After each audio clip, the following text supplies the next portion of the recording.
Okay, this is MB Moose Lover, another video, and this is just some footage that I filmed in my backyard in the woods. I was out there trying to film some woodpeckers and these three young yearling deer. There's two little bucks here and a doe, and they basically were just feeding around in the woods there, and so I decided to have a little fun with them. I've done this so many times, and over the years, basically just using a Kleenex and waving it, and kind of simulate a deer's tail, and it will, they're so curious, and of course they think it's another deer, so they'll pay attention, and you'll see here they keep coming a little bit closer and just working their way in around and back and forth, and keep snorting and trying to get to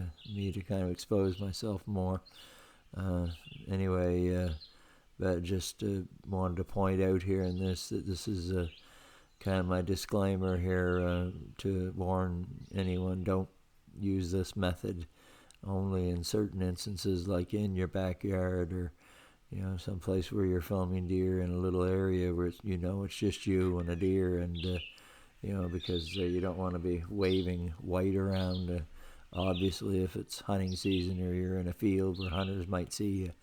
So just a warning: don't ever, do this in a dangerous situation. This is a controlled environment here with these deer. My little 6-acre lot here, and of course it's not hunting season anyway. But this is in June, so. But anyway, just it really works really well. I mean, if you can do it in a safe place, if you're photographing or videotaping deer, it just mesmerizes them. They just can't.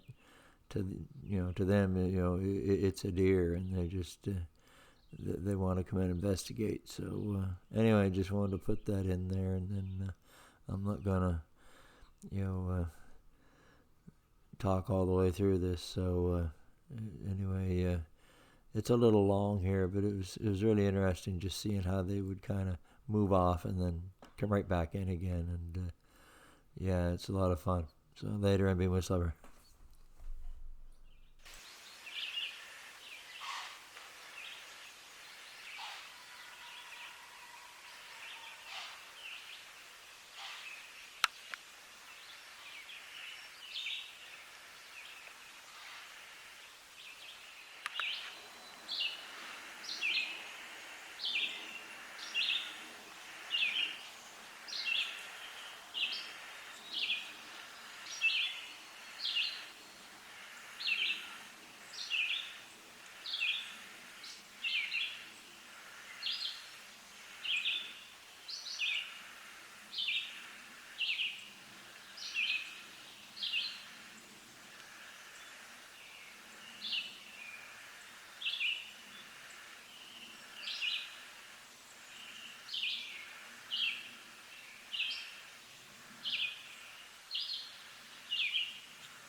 And this little clip at the end here is basically right behind my house, where my little bit of lawn there, and it's where I was feeding grouse this winter, and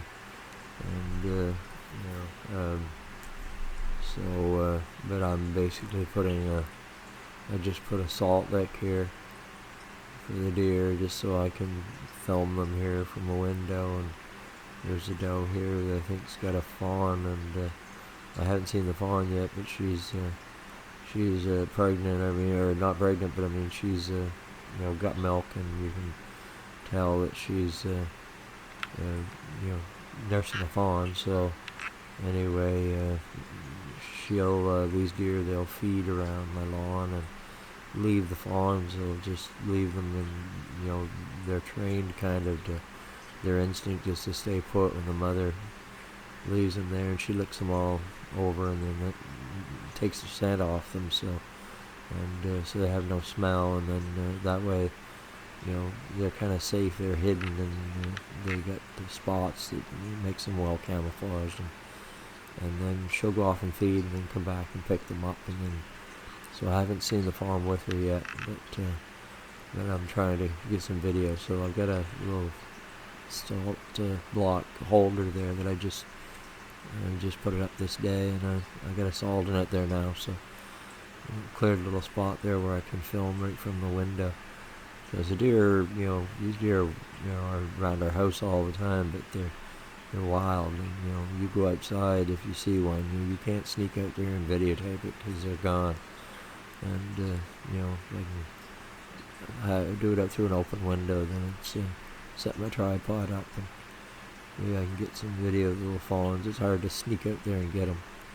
So I've had salt licks before, but I haven't had one for a while. I had one out further.